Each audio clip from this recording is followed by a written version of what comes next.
Hello बच्चों, मैं हूं आपकी मेंटोर प्रियंका और आप देख रहे हैं आपका अपना YouTube channel let's edu academy. बच्चों, आज हम क्लास 7th की एनसीईआरटी जो कि ज्योग्राफी है उसका चैप्टर 4 पढ़ने जा रहे हैं और इसका नाम है एयर यानी वायु। ठीक है, तो चलिए शुरू करते हैं इस चैप्टर को।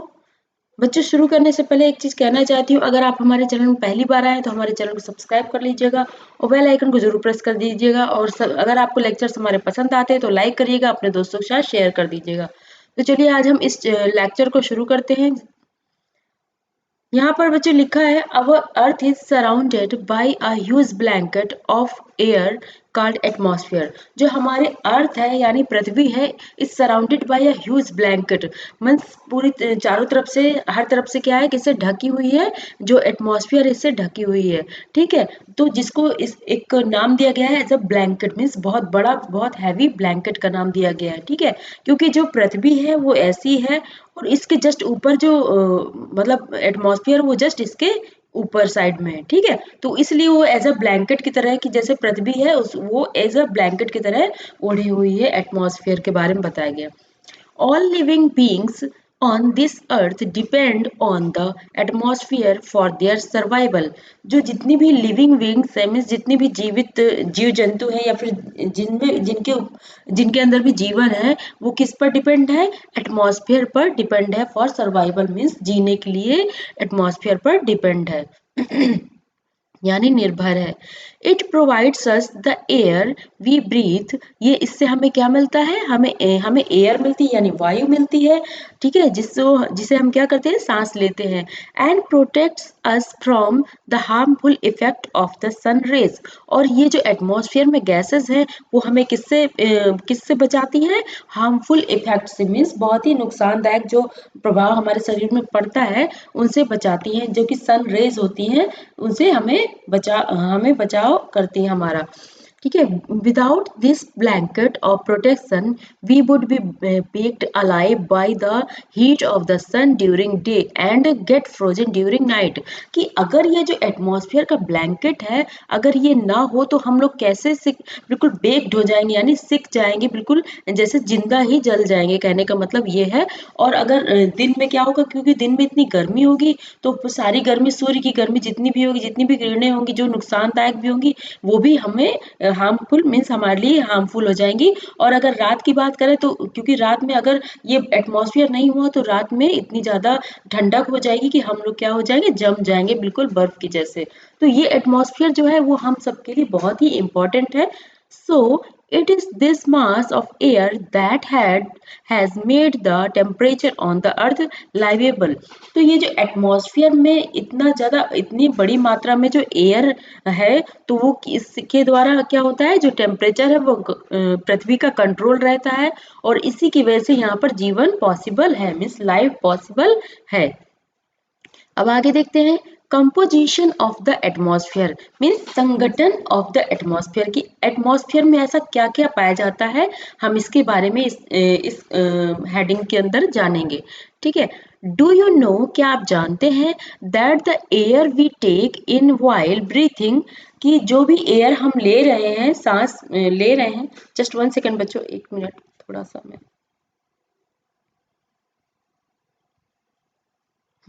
ठीक है। हम्म, हम्म,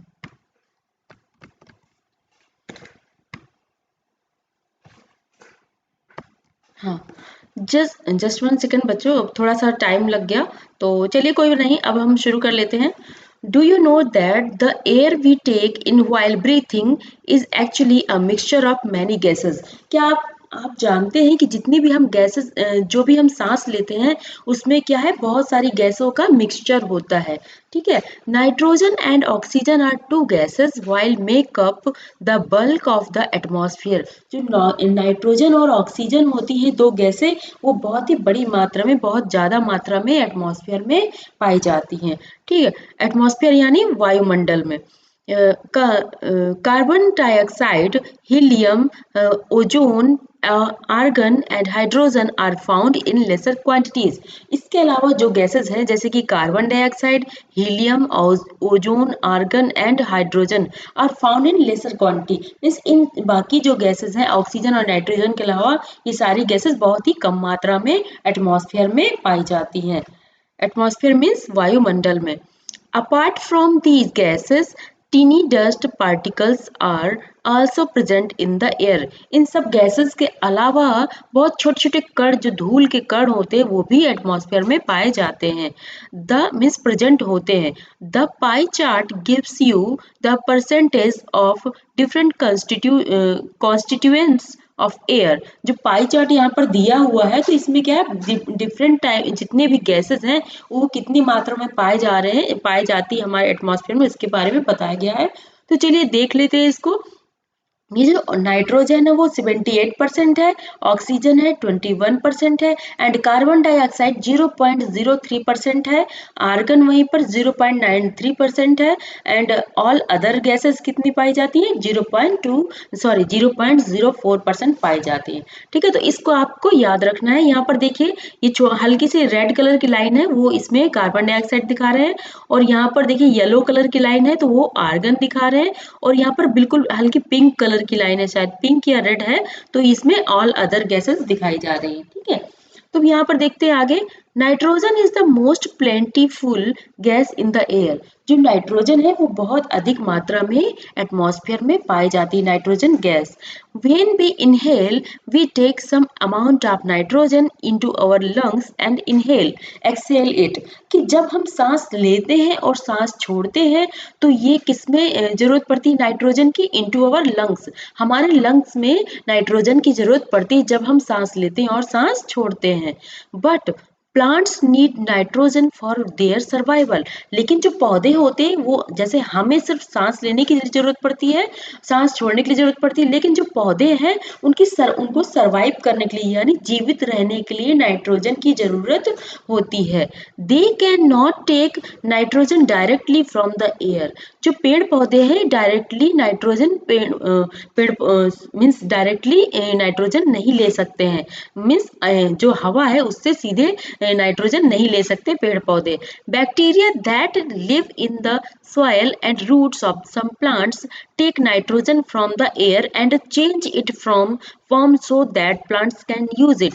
जो बैक्टीरिया होते हैं that live in the soil, जो कि मिट्टी में रहते हैं, and roots of some plants, और जो रूट्स होते हैं जो प्लांट्स पौधों के रूट्स होते हैं वहां पर ये बैक्टीरिया पाए जाते हैं जो कि मिट्टी जहां पर मिट्टी होती है।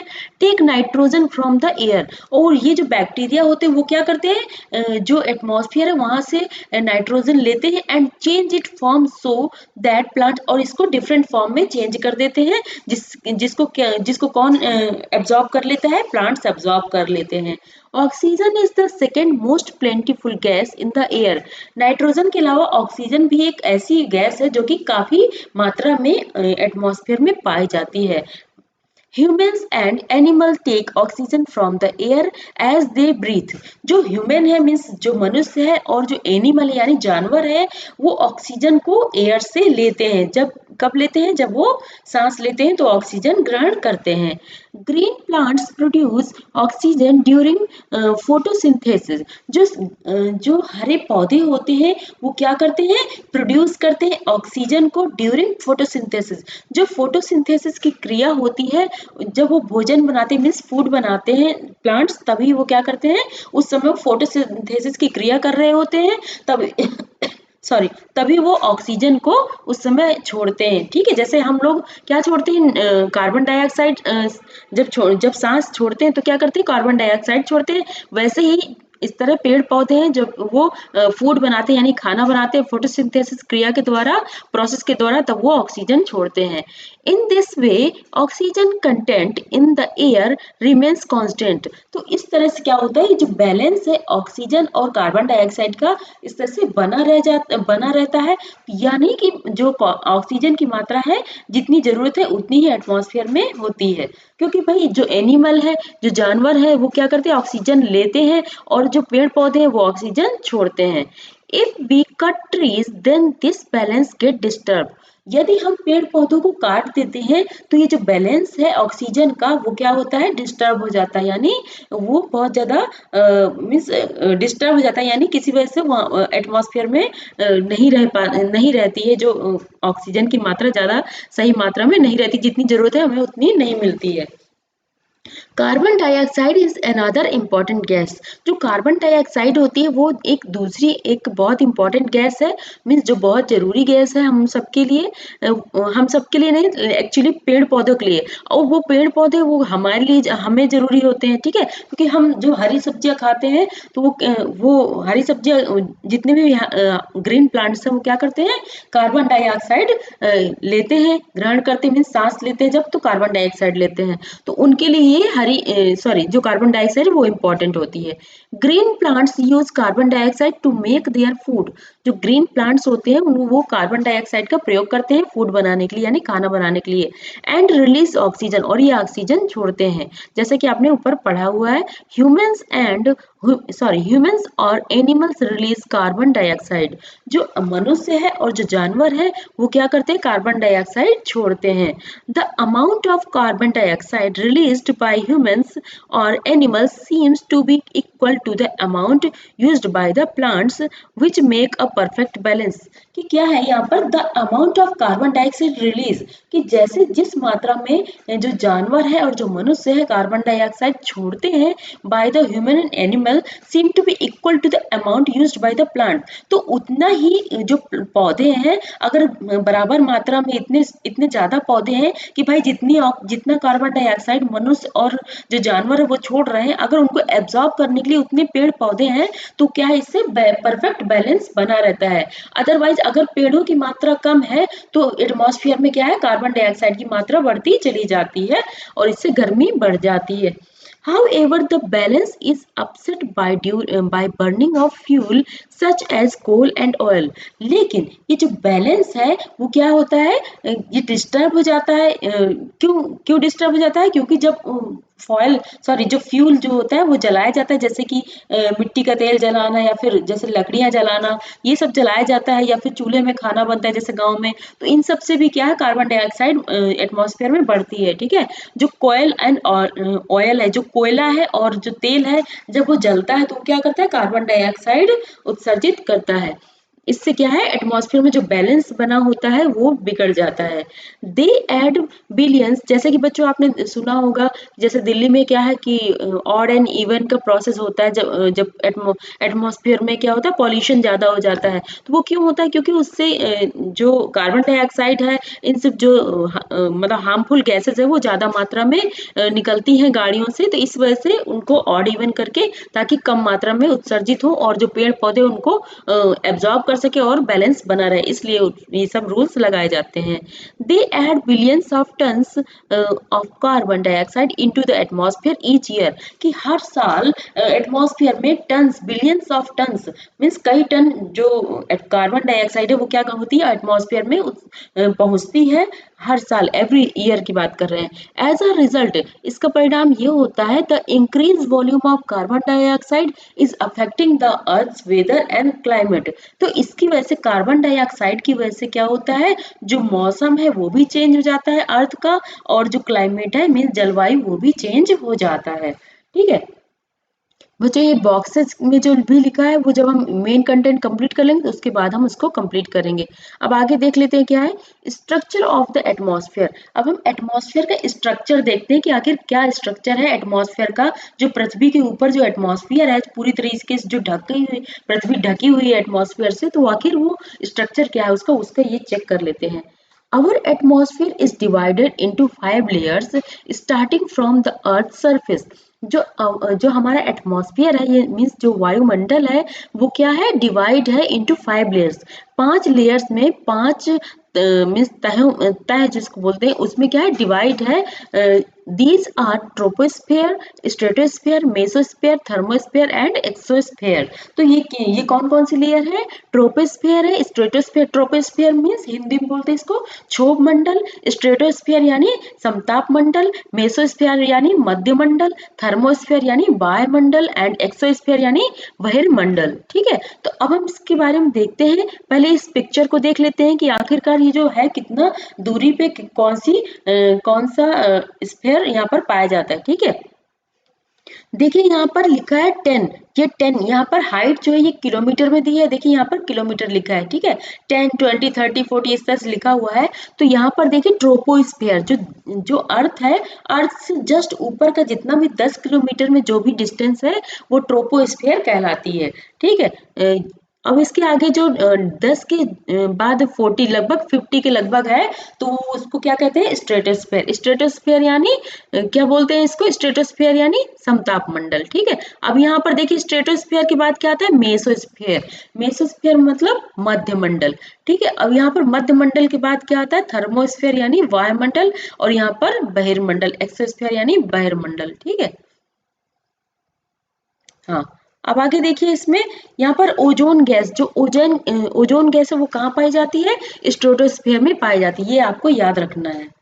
ठीक, ये आपको याद रखना है कि जैसे क्वेश्चन पूछा जा सकता है कि ओजोन लेयर कहाँ पाई जाती है एटमॉस्फेयर में, तो स्ट्रेटोस्फेयर लेयर में पाई जाती है। ठीक, चलिए अब इसमें एक एक करके देख लेते हैं कि इसमें है क्या। ट्रोपोस्फेयर के बारे में जानते हैं। This layer is the most important layer of the atmosphere. ये जो लेयर होती है ट्रोपोस्फेयर की, बहुत ही महत्वपूर्ण लेयर है। कहाँ पर, एटमॉस्फेयर में, यानी हमारे वायुमंडल में, हमारे वातावरण में। It's average height is 13 kilometre. जो इसकी एवरेज हाइट है, लगभग हाइट है, वो 13 किलोमीटर तक ऊपर है। The air we breathe exist here. जिस गैस, जो एयर हम लेते हैं, जो वायु हम लेते हैं, सांस लेते हैं, वो कहाँ पर एग्जिस्ट करती है, ट्रोपोस्फेयर में एग्जिस्ट करती है, यानी क्षोभमंडल में एग्जिस्ट करती है, यानी होती है। Almost all the weather phenomena like rainfall, fog and hail storm occur in this layer. जितनी भी इसमें घटनाएं होती है, जैसे कि रेनफॉल यानी बारिश होती है, या फिर कोहरा होता है, या फिर ओला, जो ओला गिरते हैं, ओला वर्षण जिसको बोलते हैं, हेल स्टॉर्म, तो वो भी कहाँ पर पाया जाता है, इसी ट्रोपोस्फेयर में इसी ट्रोपोस्फेयर के द्वारा होता है। स्ट्रेटोस्फेयर में क्या होता है, एबव द ट्रोपोस्फेयर, जो क्योंकि ट्रोपोस्फेयर से जस्ट ऊपर कौन सी लेयर होती है, स्ट्रेटोस्फेयर की लेयर होती है। Above the troposphere lies the stratosphere, कि ट्रोपोस्फेयर के जस्ट बाद स्ट्रेटोस्फेयर होता है। It extend up all height of 50 kilometre. ये लगभग कितने किलोमीटर तक पाई जाती है, 50 किलोमीटर तक पाई जाती है। लेकिन ट्रोपोस्फेयर के जस्ट ऊपर की बात कर रहे हैं, जैसे कि यहाँ पर देखिए 10 किलो, लगभग 13 बताया, 13 किलोमीटर तक ट्रोपोस्फेयर के बारे में बताया, लगभग 50 किलोमीटर तक स्ट्रेटोस्फेयर मतलब पाई जाती है। तो इसको जस्ट काउंट करने के बाद ये जो ऊपर की बात है, इसके बारे में बताया गया है। ठीक है, तो यहाँ पर देखते हैं अब, this layer is almost free from cloud. इस लेयर में, स्ट्रेटोस्फियर में, बादल नहीं पाए जाते हैं।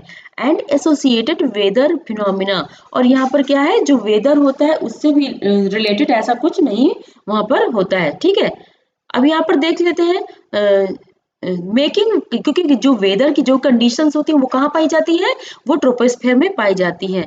Making conditions most ideal for flying aeroplanes. जो एरोप्लेन होते हैं, इसके लिए बहुत अच्छी कंडीशन जो जो होनी चाहिए वो कहाँ पर पाई जाती है, स्ट्रेटोस्फेयर में पाई जाती है। क्योंकि यहाँ पर जो भी मतलब मौसम जैसे बिगड़ने का, या फिर बहुत ज्यादा क्लाउड्स, ये सारी चीजें वहां पर नहीं पाई जाती, तो इस वजह से वो बहुत ही मतलब अच्छा एक लेयर मानी गई है। स्ट्रेटोस्फेयर को एक अच्छा लेयर माना गया है, किसके लिए, फ्लाइंग एरोप्लेन के लिए।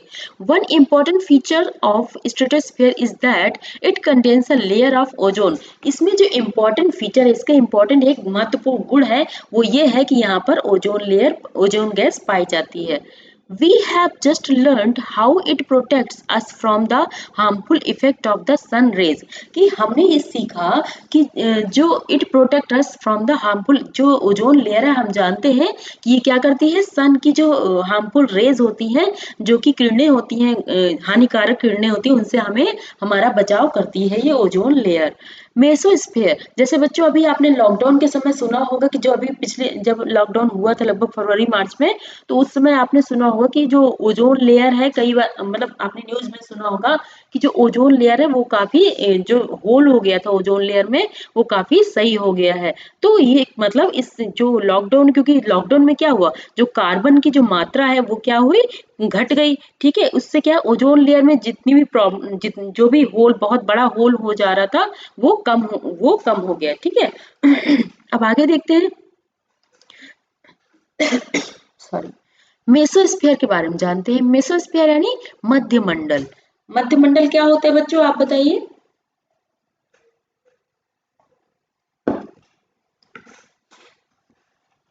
मध्यमंडल के बारे में देखते हैं। This is the third layer of the atmosphere. जो मेसोस्फेयर है मीन्स मध्यमंडल, वो क्या है, तीसरी लेयर है एटमॉस्फेयर की। ठीक है, वातावरण की जो तीसरी लेयर है। It lies above the stratosphere. ये किसके जस्ट ऊपर होती है, स्ट्रेटोस्फेयर के ऊपर होती है। बच्चों ये जो लेयर है वो बहुत ही स्टेप बाय स्टेप है, इनको याद रखना है। जैसे फर्स्ट हो गया ट्रोपोस्फेयर, फिर आ गया स्ट्रेटोस्फेयर, और उसके जस्ट ऊपर कौन सी है, मेसोस्फेयर है। ठीक है, अब यहाँ पर देखते हैं, it extend up to height of 80 kilometre. ये कितनी दूर है, 80 किलोमीटर होती है। जैसे स्टार्टिंग में सबसे पहले लगभग 13 किलोमीटर कौन सी है, जो ट्रोपोस्फियर है वो है, और लगभग 50 किलोमीटर में कौन सी है, जो स्ट्रेटोस्फियर है, उसके जस्ट ऊपर कौन सी है, 80 किलोमीटर के लगभग कौन सी हाइट में है, 80 किलोमीटर की हाइट में कौन सी लेयर है, वो मेसोस्फियर है। ठीक है,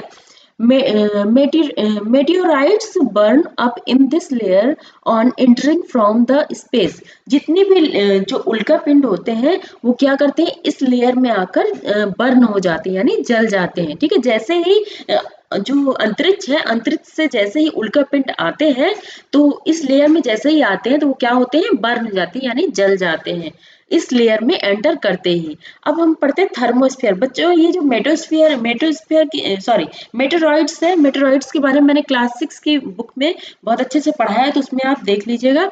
थर्मोस्फेयर के बारे में जानते हैं। थर्मोस्फेयर यानी वायुमंडल।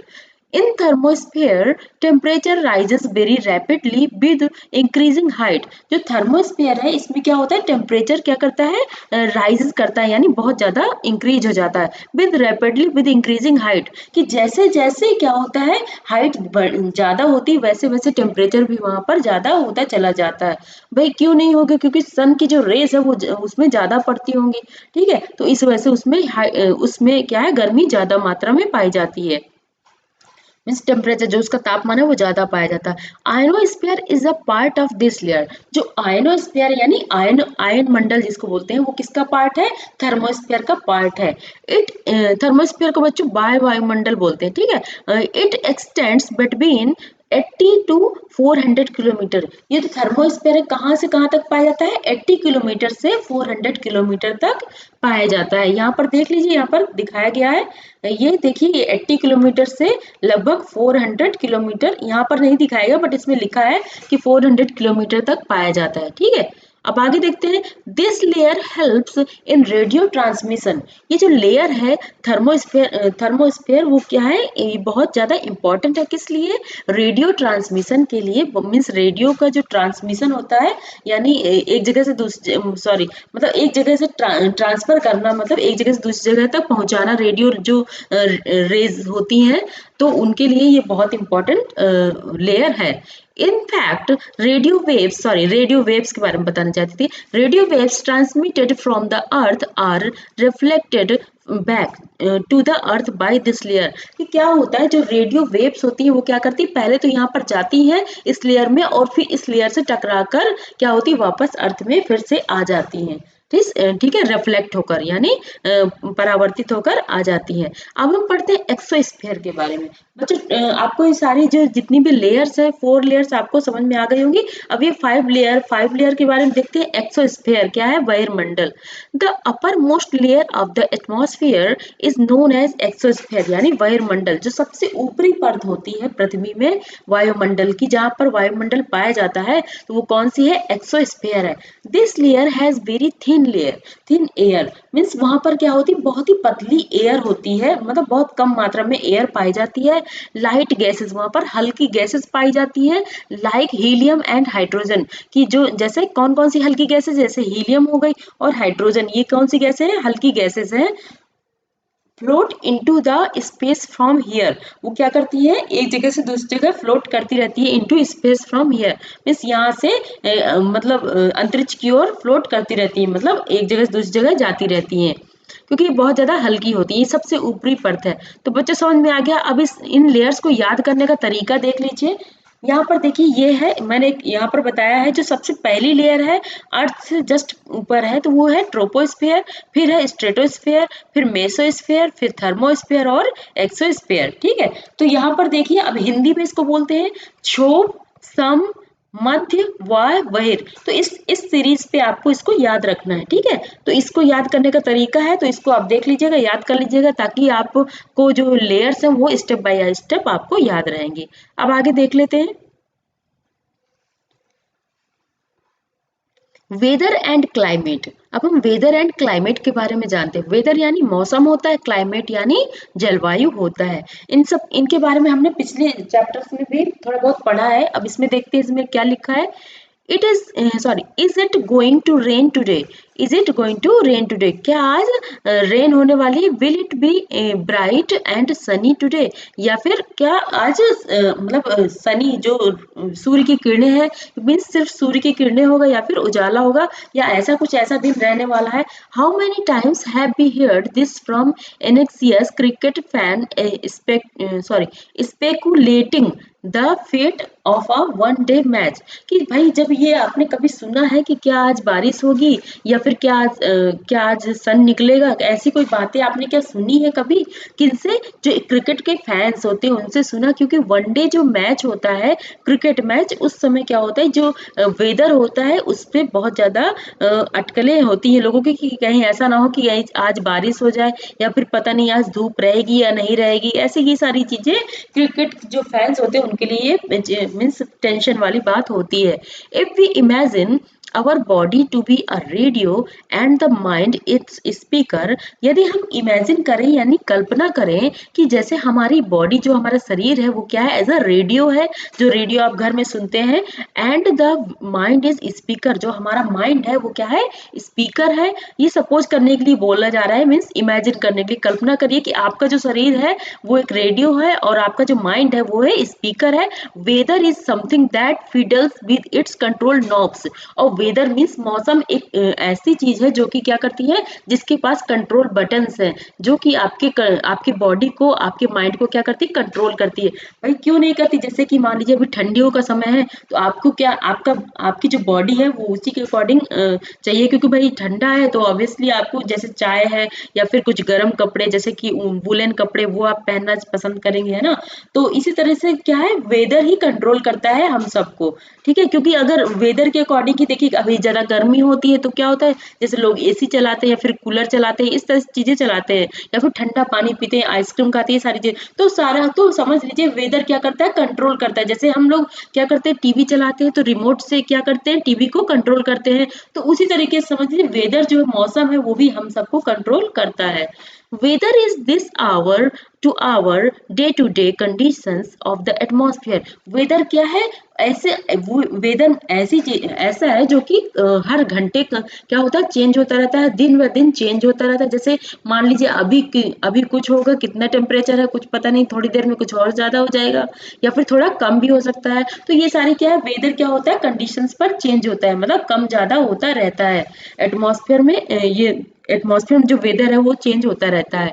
और जैसे कि आपने कभी गूगल में देखा होगा, वेदर को चेक करिएगा, तो आपको पता चलेगा कि कितने बजे तक मतलब कितना टेम्परेचर है, या फिर कितना कैसा मौसम रहेगा, बारिश होगी या फिर क्लाउड्स होंगे, उसमें शो करता रहता है। तो वही है कि वेदर जो है वो चेंज होता रहता है, मतलब जल्दी जल्दी चेंज होता रहता है। अ हॉट या मतलब या तो हर प्रति घंटे में चेंज हो सकता है या तो फिर पूरे दिन में भी चेंज हो सकता है।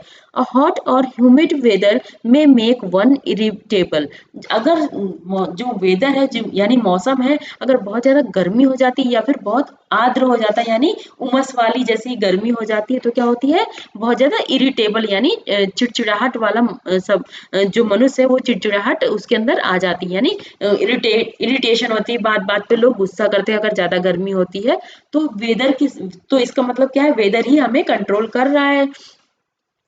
A pleasant, breezy weather make one cheerful and even plan for an outing। कि यदि ऐसा होता है कि जो मौसम है अगर बहुत ही शांत होता है, बहुत ही मतलब शांत होता है और ब्रीजी यानी खुशनुमा होता है, तो हम लोग क्या करते हैं, बहुत खुश होते हैं और क्या करते हैं, प्लान करते हैं, कहीं बाहर घूमने जाने का प्लान करते हैं। तो ये समझ लीजिए कि जो वेदर है हमें कितने अच्छे से कंट्रोल किया हुआ है। वो सही कह रहे हैं कि मतलब जैसे बटन को, रेडियो के बटन से हम लोग रेडियो चलाते हैं, वैसे ही जो मौसम है वो हमें चलाता है, मीन्स हमें हमारे नेचर को कंट्रोल करता है।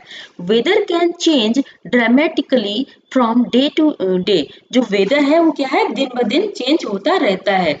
However, the average weather condition of a place for a longer period of the time represents the climate of a place। कि यदि एक जगह का वेदर कहीं ऐसा हो कि वेदर क्या है काफी लंबे समय तक चेंज नहीं होता है, कांस्टेंट रहता है, तो मतलब जैसे कि मान लीजिए 2 से 3 महीने 4 महीने, तो वो उसको क्या कहते हैं, क्लाइमेट कहते हैं यानी जलवायु कहते हैं। जैसे इस समय क्या है, ठंडियों का समय है, अभी ठंडियों का समय है, वो रोज रोज तो चेंज नहीं होगा, लेकिन हाँ ये जो टाइम रहेगा कम से कम 4 से 5 महीने इस तरह से मतलब हल्का फुल्का ठंडी रहती है, तो ये क्या हो गया, इस समय का ये क्लाइमेट हो गया। लेकिन अगर ये कहें कि ठंडी, जैसे मान लीजिए थोड़ी देर के लिए धूप इतनी तेज हो गई, मान लीजिए एक दिन की बात करें अगर ठंडियों के समय में ही, तो मान लीजिए दोपहर में धूप हो गई काफी तेज, और कभी ऐसा हो सकता है कि धूप ही ना हो, बहुत ज्यादा ठंडा हो, तो फिर जो चेंज होता रहता है, तुरंत तुरंत चेंज होता है, वो उसको क्या कहते हैं, वेदर कहते हैं। लेकिन जो चेंज नहीं होता काफी टाइम तक, उसको क्या कहते हैं, क्लाइमेट कहते हैं।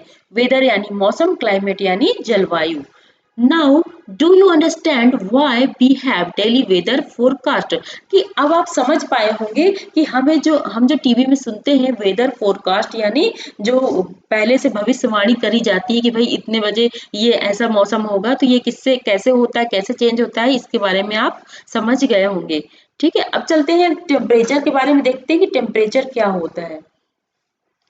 The temperature you feel every day is the temperature of the atmosphere।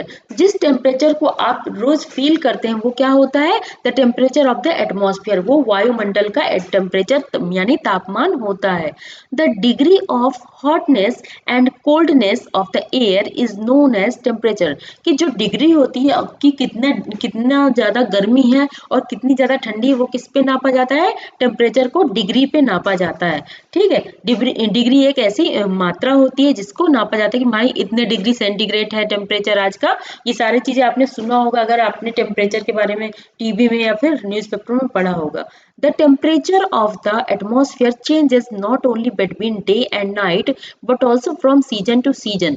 जो टेम्परेचर यानी तापमान है वो क्या होता है कि सिर्फ मतलब दिन और रात में ही चेंज नहीं होता, बल्कि ये सीजन से सीजन में भी चेंज होता है। जैसे कि मान लीजिए अभी ठंडियों का समय है, तो क्या है, टेम्परेचर कितना होता है, टेम्परेचर बहुत कम हो जाता है, यानी माइनस में भी चला जाता है कहीं कहीं पर। तो क्या होता है, वो टेम्परेचर सीजन सीजन के अकॉर्डिंग भी चेंज हो रहा है। अभी का टेम्परेचर जो होगा वो गर्मियों के टेम्परेचर के हिसाब से समझ लीजिए कि गर्मियों में 45 तक भी पहुंच जाता है, और लेकिन ठंडियों में क्या है, वही 20 डिग्री तक पहुंचता है, या फिर कहीं कहीं पर -20 इस तरह से भी पहुंच जाता है। तो जो सीजन टू सीजन क्या होता है, टेम्परेचर चेंज होता जाता है।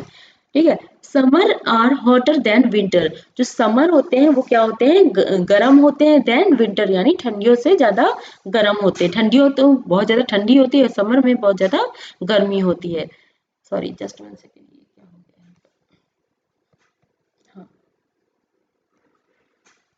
An important factor that influences the distribution of temperature is insolation. जो एक important factor होता है that influence the distribution of temperature, जो कि जो तापमान की distribution, जो तापमान को क्या करता है distribute करता है, उसको क्या बोलते हैं, insolation बोलते हैं. insolation क्या करता है, एक important factor है किस चीज का, जो कि तापमान को manage करता है, तापमान को प्रभावित करता है.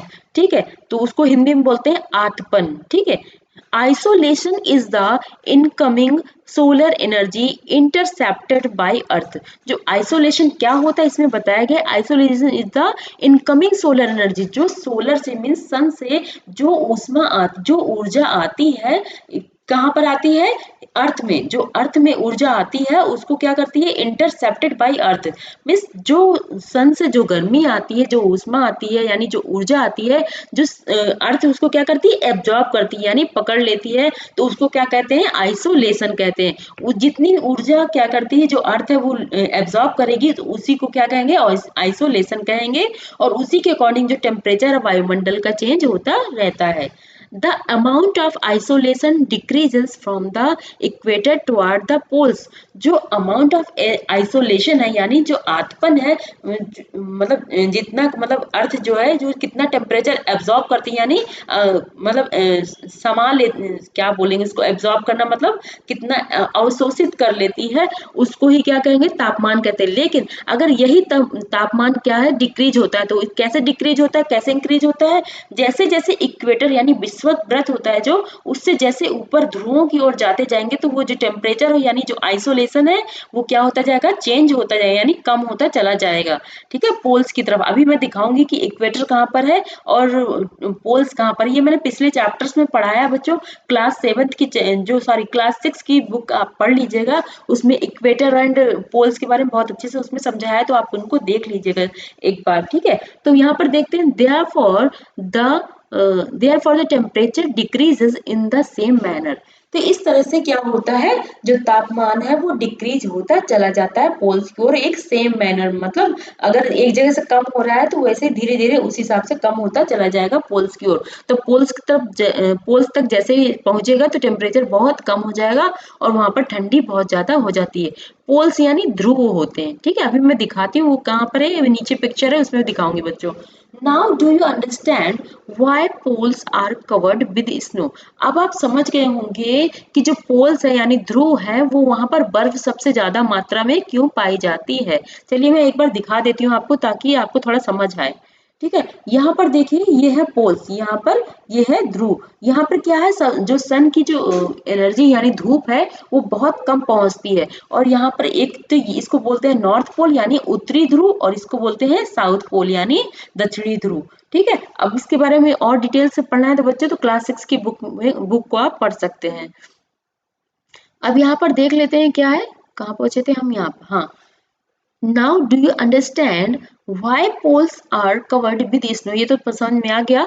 If the earth temperature rises too high, यदि जो अर्थ का टेम्परेचर है, मीन्स पृथ्वी का जो तापमान है बहुत तेजी से बढ़ता है, it would become too warm for some crops to grow. तो ये क्या होता है, जो क्रॉप्स होती हैं, जो फसलें होती हैं, उनको ग्रो करने में क्या करती है, एक प्रॉब्लम क्रिएट करेगी, यानी जो एक परेशानी क्रिएट करेगी, यानी परेशानी पैदा करेगी, जिसकी वजह से जो क्रॉप्स है यानी फसलें हैं, जिनको थोड़ा ठंडक की जरूरत होती है, तो वो फसलें नहीं उग पाएंगी. Temperature in cities is much higher than that of village. जो गांव है उनकी तुलना में जो शहर है उनमें, मतलब जो नगर है उनमें क्या होता है, तापमान ज्यादा होता है. वो क्यों होता है इसको देखते हैं. The concrete and metals in building and the asphalts of road get heated up during the day. जो कंक्रीट होते हैं एंड मेटल्स होते हैं इन बिल्डिंग, जो घर बनाए जाते हैं शहरों में, तो इससे क्या होता है, उससे भी गर्मी होती है. And the asphalt of road, और एस्फाल्ट के थोड़ा जो के द्वारा जो रोड बनाई जाती है, जहाँ पर हम सब चलते हैं, तो वो रोड भी बनाई जाती है, तो वो क्या होती है, बहुत ज्यादा गर्म होती है. कब होती है, बहुत, जब दिन के समय बहुत गर्म होती है. जब गर्मियों का समय होता है उस समय धूप बहुत ज्यादा होती है, इसलिए क्या होती है, बहुत ज्यादा गर्मी होती है उस समय. This heat is released during the night. और ये जो गर्मी होती है, जितनी भी गरम गरम चीजें हो जाती है, जैसे बिल्डिंग्स हो गई और जो मतलब रोड हो गई, ये बहुत गर्म होती है दिन के समय। लेकिन रात के समय क्या करती है, जो पृथ्वी है वो क्या करती है, रिलीज करती है, मीन्स अपने आप को ठंडा रखने के लिए उस ऊष्मा को वायुमंडल में क्या करती है, छोड़ देती है, यानी रिलीज कर देती है। तो उस समय क्या होते हैं, वो नॉर्मल हो जाते हैं शाम के समय। Also, the crowded high-rise building of the cities trap the warm air and thus raise the temperature of the cities। लेकिन जो शहरों में क्या होता है बच्चों, शहरों में ये होता है कि बहुत बड़ी-बड़ी बिल्डिंग्स होती है, तो बिल्डिंग्स इतनी, अगर मान लीजिए 5 से 6 या 7 खंड, मतलब इतने फ्लोर हो गए, तो क्या होगा, वहां पर जो इतनी घनी बस्ती होती है, घनी बस्ती की वजह से एयर वहां पर नहीं पहुंच पाती है। जब एयर यानी हवा वहां पर नहीं पहुंच पाती, तो जब हवा नहीं पहुंच पाएगी तो वहां पर क्या होगा, जो गर्मी है वैसी ही बनी रहेगी और वो गर्मी वायुमंडल में नहीं जा पाएगी। ठीक है, तो इससे क्या होता है कि जो वहां का जो उस एरिया का जो टेम्परेचर होता है यानी तापमान होता है, वो बहुत ज्यादा होता है। ये सब कहाँ प्रॉब्लम होती है, ये शहरों में प्रॉब्लम्स होती है, जहां पर बहुत ऊंची बिल्डिंग्स होती हैं। ठीक है, अब आगे देख लेते हैं एयर प्रेशर।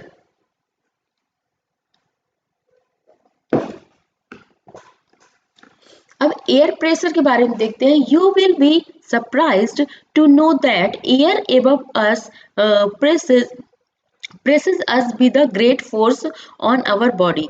कि आपने आपने देखा होगा, सरप्राइज होंगे, मतलब to know that air above us presses us with a great force, कि जो हवा होती है वो हमारे शरीर में क्या करती है, बल लगाती है। जैसे आपने देखा हो, कभी आंधी आई होगी तो आपको लग रहा होगा जैसे आप हिल रहे हैं, ऐसा बहुत ज्यादा आंधी आ रही हो, आप वहां पर खड़े हो तो ऐसा लगता है कि आप हिल रहे हैं। तो वो एयर होती है, वो क्या होती है, एयर में बहुत ज्यादा दाब होता है और वो क्या करती है, एक बल लगाती है बहुत ज्यादा हमारे शरीर में। ठीक है, However, we don't even feel it। लेकिन क्या है, जैसे हल्की हवा है तो वो हम फील कर सकते हैं कि हाँ हवा चल रही है, लेकिन वहीं ज्यादा हवा होती है तो हम इसी फोर्स को महसूस करते हैं कि हाँ हवा में भी बल होता है। This is because the air presses us from all direction and our body exert a counter pressure। क्या होता है बच्चों, जैसे कि ये हमारा शरीर है, ठीक है, ये हमारा शरीर है, तो यहाँ से जैसे मान लीजिए पूरी हर चारों तरफ से जितना मतलब चारों जितना भी हमारा शरीर है, हर तरफ से क्या होता है, एयर हम पर दबाव डालती है। ठीक है, यानी प्रेशर डालती है। तो लेकिन क्या होता है, वो प्रेशर हमें महसूस क्यों नहीं होता, क्योंकि हमारा शरीर भी तो दबाव डालता है उस एयर से, उस एयर को बाहर की ओर धकेलता है, और जो बाहर की एयर है हमारे शरीर की ओर आने की कोशिश करती है। तो इस तरह से क्या है, वो बैलेंस्ड रहता है। इस वजह से क्या है, हमें दबाव का महसूस नहीं होता, मीन्स जो बल है हवा का वो महसूस नहीं होता है। ठीक है, हाँ, air pressure is defined as the pressure exerted by the weight of the air on the earth's surface। जो एयर प्रेशर है यानी वायु दाब है, is defined as the pressure exerted by the weight of air on the earth surface। कि वो air pressure मतलब जो भार होता है एयर का, वो किस कहाँ पर लगता है, एयर अर्थ की सरफेस में लगता है, तो उसको क्या कहते हैं, एयर प्रेशर कहते हैं, यानी वायु दाब कहते हैं। जो कि मतलब जो भार पृथ्वी में महसूस होता है पृथ्वी की सरफेस में, तो वो क्या कहलाती है, एयर प्रेशर कहलाती है।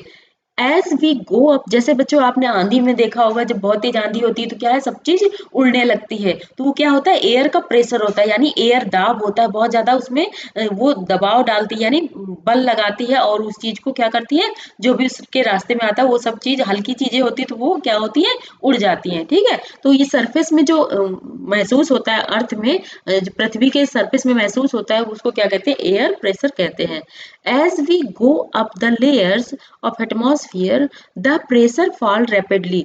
जैसे ही क्या होता है, as we go up the layer of atmosphere, कि जब हम लेयर एटमॉस्फेयर की जितनी भी लेयर्स हैं इससे जस्ट ऊपर चले जाते हैं, तो क्या होता है, जैसे जैसे ऊपर जाते हैं तो हवा का दबाव हमें कब मतलब हवा का दबाव बहुत तेजी से क्या होता है, कम होता चला जाता है। जैसे मान लीजिए ये पांचों लेयर्स जो बताई हैं मैंने, ट्रोपोस्फेयर, स्ट्रेटोस्फेयर, ये सारी जितनी लेयर्स बताई हैं, और जब इन लेयर्स से जस्ट ऊपर चले जाते हैं तो क्या होता है, धीरे धीरे जैसे ही ऊपर ऊपर की ओर जाते जाते हैं तो क्या होता है, वो हमें जो हवा का दबाव है वो बहुत ही कम महसूस होने लगता है, क्योंकि वहां पर बहुत कम मात्रा में हवा का दबाव होता है, मीन्स बहुत कम मात्रा में हवा होती है। The air pressure is highest at at sea level. जो हवा का दबाव होता है वो सबसे ज्यादा कहाँ पाया जाता है, समुद्र की जो लेवल होता है, समुद्र का सी लेवल, यानी जो सबसे ऊपर का जो लेयर होती है समुद्र में, जो पानी आप देखते हैं सबसे ऊपर, उसी को बोलते हैं सी लेवल, ठीक है। तो वहां पर क्या होता है, हवा का दबाव सबसे ज्यादा होता है। एंड डिक्रीजेस विद हाइट, और जैसे जैसे आप ऊपर की ओर जाएंगे तो हवा का जो प्रेशर है, हवा का दबाव वो क्या होता है, कम होता चला जाता है। Horizontally, the distribution of air pressure is influenced by temperature of air at a given place। जो horizontally अगर आपको मतलब क्षैतिज की तरह से देखा जाए, the distribution of air pressure, जो एयर प्रेशर यानी वायु दाब का जो वितरण है, is influenced by temperature, कि ये किससे प्रभावित होता है, तापमान के हिसाब से प्रभावित होता है, of air at A given place, की मतलब ये ऐसा कहना चाहते हैं कि भाई जहां पर जैसा तापमान होता है, एयर वहां पर वैसी ही होती है, और वहां पर एयर प्रेशर वैसा ही होता है, ठीक है। In areas where temperature is high, the air gets heated and rises. In areas, ऐसे areas में, ऐसे क्षेत्रों में, where temperature is high, जहाँ पर तापमान बहुत ज्यादा होता है, the air gets heated and rises, वहाँ पर हवा क्या होती है, बहुत ज्यादा गर्म हो जाती है, यानी ऊष्मा उसमें बहुत ज्यादा होती है, और क्या होती है, बहुत मतलब बहुत ज्यादा उसमें ऊष्मा बढ़ती चली जाती है, यानी और ज्यादा से ज्यादा गर्म होता चला जाता है जो वायु होती है वहां की। This this creates a low pressure area, वो क्या करती है, लो प्रेशर एरिया क्रिएट करती है, ठीक है। जस्ट 1 सेकेंड, इसको दोबारा पढ़ते हैं। In areas where temperature is high, the air gets heated and rises, means अच्छा हाँ, जहाँ टेम्परेचर क्या होता है, बहुत ज्यादा होता है, वहां पर जो हवा होती है बहुत गर्म होती है, और ऊपर की ओर उठती चली जाती है। This create a low pressure area, वहां पर क्या होता है, लो प्रेशर मीन्स कम दबाव वहां पर होता है। Low pressure is associated with cloudy skies and wet weather. जो लो प्रेशर होता है वो कहाँ किससे जुड़ा हुआ होता है, with cloudy skies and wet weather, मतलब वहां पर क्या होता है, बहुत ही बादल जहाँ पर बहुत ज्यादा होते हैं आसमान में, और वेट वेदर, जो वहां पर मौसम जो होता है वो बहुत ही नम होता है, कहाँ पर, जहाँ पर लो प्रेशर होता है, ठीक है, आसमान में। In areas having lower temperature, the air is cold. In area जहां पर क्या होता है, टेम्परेचर लोअर होता है, तो वहां पर क्या होता है, मौसम क्या हो जाता है, बहुत ही ठंडा हो जाता है। It is therefore heavy, और वहां पर जो it is therefore heavy, मतलब ये बहुत ज्यादा हैवी हो जाते हैं, वहां पर जो एयर है वो बहुत ज्यादा हैवी हो जाता है। हैवी एयर, क्योंकि अभी यहाँ पर देखा, जैसे टेम्परेचर हाई है तो वो क्या होता है, गर्म हो जाता है, और ऊपर की ओर वो ऊपर की ओर पहुंच जाता है, मीन्स वायुमंडल में पहुंच जाता है। लेकिन अगर वहीं पर जो टेम्परेचर है वो क्या होता है, लो होता है, तो वो क्या करता है, ठंडा कर देता है मौसम को, और इट इज देयरफॉर हैवी, और ये बहुत ज्यादा भारी हो जाता है। Heavy air sinks and create a high pressure area. जो हैवी एयर होती है, मीन्स भारी वायु होती है, वो क्या करती है कि बहुत ज्यादा हाई प्रेशर एरिया, मीन्स वहां पर बहुत ज्यादा दबाव महसूस, मतलब बहुत ज्यादा दबाव करती है, ठीक है। Sinks and create a high pressure. High pressure is associated with clear and sunny skies. जो हाई प्रेशर होता है तो वो क्या होता है, with clear and sunny skies, उससे क्या होता है, जो clear sunny skies, sorry, high pressure जो होता है वहां पर क्या होता है कि बहुत जो आसमान होता है, बहुत ही वहां पर सन होता है, और बहुत ही आसमान क्लियर होता है, ठीक है, हाई प्रेशर में। लेकिन अगर लो प्रेशर होता है तो वहां पर क्या होता है, बहुत ज्यादा क्लाउड होते हैं, ठीक है। जैसे मान लीजिए अभी ठंडियों के समय है तो वहां पर क्या होगा, इस समय क्या प्रेशर क्या है, बहुत ही लो है, हाई प्रेशर नहीं है ना, तो अगर लो प्रेशर है तो वहां पर क्या होगा, बहुत ज्यादा ठंडी होगी। अगर हाई प्रेशर है तो वहां पर क्या होगा, आसमान बिल्कुल साफ होगा, और वहां पर धूप निकली होगी। The air always moves from high pressure areas to low pressure.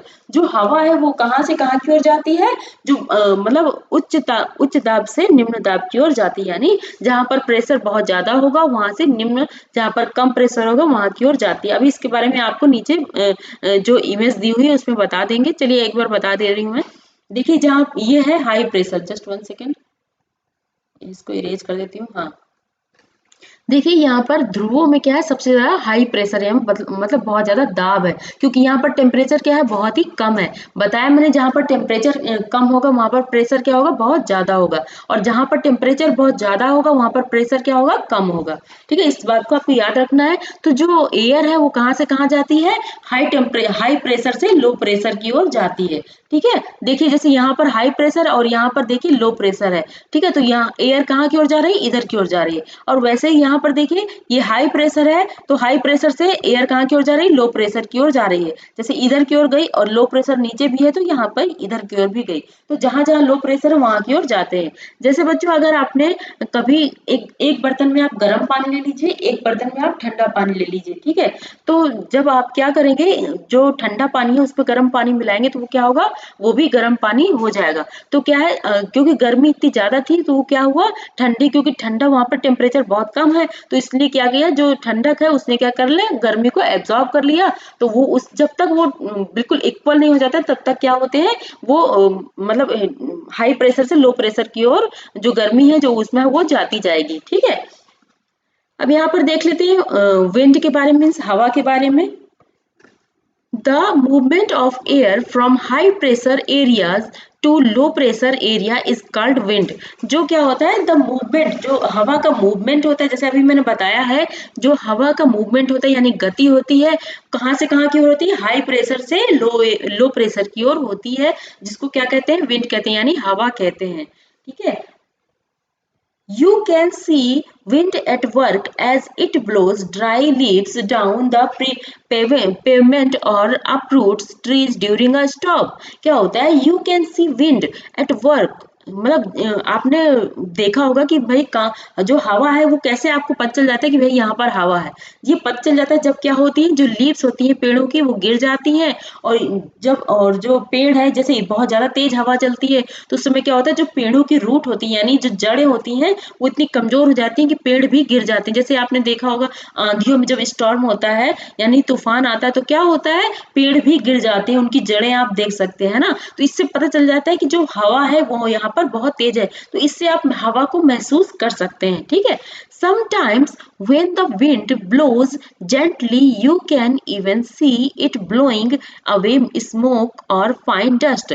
कि कभी कभी क्या होता है, sometimes when the wind blow gently, कि जब हवा जो है बहुत धीमे धीमे चलती है तो आप उस समय महसूस कर सकते हैं कि जो हवा है ब्लोइंग अवे स्मोक, कि जैसे थोड़ा सा भी अगर धुआं कहीं पर है, अगर वो थोड़ा आपको उड़ता हुआ इधर उधर दिख जाता है तो समझ जाइए कि वो क्या है, यहाँ पर हवा है। और फाइन डस्ट, अगर या फिर थोड़ा हवा, जैसे मान लीजिए कहीं पर धूल है और थोड़ी उड़ती हुई दिख जाती है आपको, तो इसका मतलब क्या है, हवा वहां पर चल रही है। इससे आपको पता चल, जैसे गर्मियों के समय आपके जैसे छत में खड़े हो या फिर कहीं खड़े हो, तो क्योंकि आपके शरीर में इतना ज्यादा स्वेट होता है यानी पसीना होता है कि जब हवा आती है तो आपको ठंडक महसूस होती है। तो इससे क्या है, हवा दिखती नहीं है बट हमें क्या है, हम उसको फील कर सकते हैं। और अगर जो कुछ वर्क, जैसे कि कुछ ऐसा कुछ होता है, जैसे तूफान आता है, पेड़ गिर जाते हैं या फिर किसी की छत उड़ जाती है, जैसे तो टीन की छत होती है जैसे, तो तब पता चलता है कि भाई हवा बहुत तेज चल रही है। तो एक तरह से हम हवा को पहचान सकते हैं, ये चीज यहाँ पर बताई जा रही है। At times, wind can be so strong that it is difficult to walk again it। कि कभी-कभी हवा बहुत तेज होती है और हम उस पर हमें उसमें चलना भी बहुत मुश्किल हो जाता है। जैसे जब आंधी आती है तब आप देखा होगा कभी आपने, you must have experienced it is not easy to hold an umbrella on a windy days। कि जब बहुत तेज हवा चलती है, जब बहुत तेज आंधी चलती है तो क्या होता है, जैसे बारिश के समय अम्ब्रेला को लेके जाइए, या फिर गर्मियों के समय जब धूप होती है तो उस समय आप अम्ब्रेला को लेके जाइए, और अचानक से अगर हवा चलने लगती है या आंधी आने लगती है तो क्या होता है, अम्ब्रेला जो होता है यानी आपका छाता होता है वो भी क्या होता है, या तो गिर जाता है या उड़ जाता है या तो टूट जाता है, ऐसा होता है। तो इससे आप समझ सकते हैं कि वहां पर हवा बहुत तेज चल रही है। Think of some other examples when strong wind have created problem for you। कि मतलब ऐसा सोचिए कि ऐसा कब आपके साथ ऐसा हुआ है कि जब हवा से आपको प्रॉब्लम हुई है। winds can be broadly divided into three types। जो हवा है तो मतलब देखा जाए तो वो तीन तीन टाइप की होती है। ठीक है, कौन कौन सी होती है इसको देख लेते हैं। एक तो होती है परमानेंट विंड, यहाँ पर देखिए यहाँ पर है परमानेंट विंड, यानी स्थायी हवा होती है। स्थायी हवा किसे कहते हैं, इसको भी हम देखेंगे। और दूसरी है सीजनल विंड, ठीक है। और तीसरी है लोकल विंड। मीन्स पहली है परमानेंट विंड, यानी जो स्थायी हवा जो हमेशा चलती रहती है नॉर्मली, ठीक है। लेकिन कभी कभी क्या होता है, सीजनल मौसम के अकॉर्डिंग भी हवा चलती है, सीजन यानी मौसम के हिसाब से भी चलती है। लोकल विंड्स यानी जो कभी मतलब चलती ही रहती है, जैसे किसी एरिया में कैसी हवा चल रही है, किसी एरिया में कैसी हवा चल रही है, इस टाइप से ये चीज है। तो परमानेंट विंड के बारे में जानते हैं। The trade wind The trade wind, westerlies and easterlies are the permanent wind. Permanent wind कौन सी होती है, मीन्स परमानेंट हवाएं जो होती है वो कौन कौन सी होती है। जब द ट्रेड विंड्स, देखिए यहाँ पर ट्रेड विंड्स ये है, ठीक है। ट्रेड विंड्स कहाँ पे, जो इक्वेटोरियल लो प्रेशर यहाँ पर है, तो इससे जो ये इक्वेटर है, इक्वेटर से ट्रॉपिक ऑफ कैंसर की ओर अगर देखा जाए इसके बीच में, तो ये क्या है, ये ट्रेड विंड्स होती हैं, ठीक है। और इसी तरीके से equator and tropic of cancer capricorn के बीच में देखें तो यहाँ पर भी क्या होती है, ट्रेड विंड्स होती हैं। लेकिन अंतर सिर्फ इतना है, ये साउथ होता है, ये नॉर्थ होता है। जो इक्वेटर से जस्ट ऊपर होता है, यानी इक्वेटर यानी विषुवत व्रत होता है, इक्वेटर से जस्ट ऊपर की ओर देखेंगे तो क्या होगा, वो नॉर्थ साइड होगा। और जो इक्वेटर से नीचे है तो उसको क्या बोलेंगे, साउथ साइड होगा, ठीक है। तो ये नॉर्थ ईस्ट ट्रेड विंड है और ये क्या है, साउथ ईस्ट ट्रेड विंड्स है, ठीक है। अब इससे जस्ट ऊपर देखते हैं, नॉर्थ ईस्ट ट्रेड विंड से जस्ट ऊपर देखेंगे तो यहाँ पर आएगा tropical high pressure. Tropical high pressure यहाँ पर है, ये एक्चुअली प्रेशर के बारे में बताया गया है। लेकिन जो वेस्टर्लीज हवा है, यानी ये पश्चिमी हवा है, और ये ईस्टर्लीज एयर है, यानी ये पूर्वी हवा है, ठीक है। तो इसमें देखते हैं अब आगे, जो हाँ, ये जो तीन तरह की हवा है, जैसे ट्रेड विंड हो गई, वेस्टर्लीज हो गई और ईस्टर्लीज हो गई, यानी जो व्यापारिक हवाएं होती है, हिंदी में बोलेंगे व्यापारिक हवाएं, और पश्चिमी हवाएं और पूर्वी हवाएं। तो इनके बारे में देखते हैं, ये क्या कहलाती है, ये परमानेंट विंड्स कहलाती है, यानी स्थायी हवाएं कहलाती हैं। These blow constantly throughout the year in a particular direction. तो ये क्या होती है, पूरे साल क्या करती है, एक ही डायरेक्शन में मतलब ब्लो करती रहती है, यानी बहती रहती हैं, ठीक है। जो परमानेंट इवेंट्स होती हैं। अब आगे देखते हैं सीजनल विंड्स क्या होती हैं। जो सीजनल विंड्स है, देखिए बच्चों यहाँ पर हाई प्रेशर, अभी मैंने फिर से बता दे रही हूँ, फिर से बता दे रही हूँ क्या है, हाई प्रेशर है, यहाँ से हाई प्रेशर से लो प्रेशर की ओर जाती है हवा, और यहाँ पर हाई प्रेशर से तो यहाँ पर लो है थोड़ी, इस बीच में तो यहाँ पर लो की ओर जाएगा, ठीक है। तो यही चीज है, इसमें देखते हैं सीजनल विंड्स कौन सी होती है। These winds change their direction in different season। की जो सीजनल सीजनल विंड्स होती है, यानी मौसम के हिसाब से चेंज होती रहती है हवाएं, तो वो कौन कौन सी हवाएं होती हैं। दीज विंड्स चेंज डायरेक्शन, ये ऐसी हवाएं होती हैं जो कि अपनी दिशाएं बदलती रहती हैं मौसम के हिसाब से। जैसे अभी ठंडियों का मौसम है, तो ठंडियों के हिसाब से कहाँ से मौसम आ रही है, कहाँ से ठंडी हवा आ रही है, तो ये अपना डायरेक्शन चेंज कर लेती हैं, ठीक है। अगर यही गर्मियों का मौसम होता है तो डायरेक्शन दूसरा चेंज हो जाता है।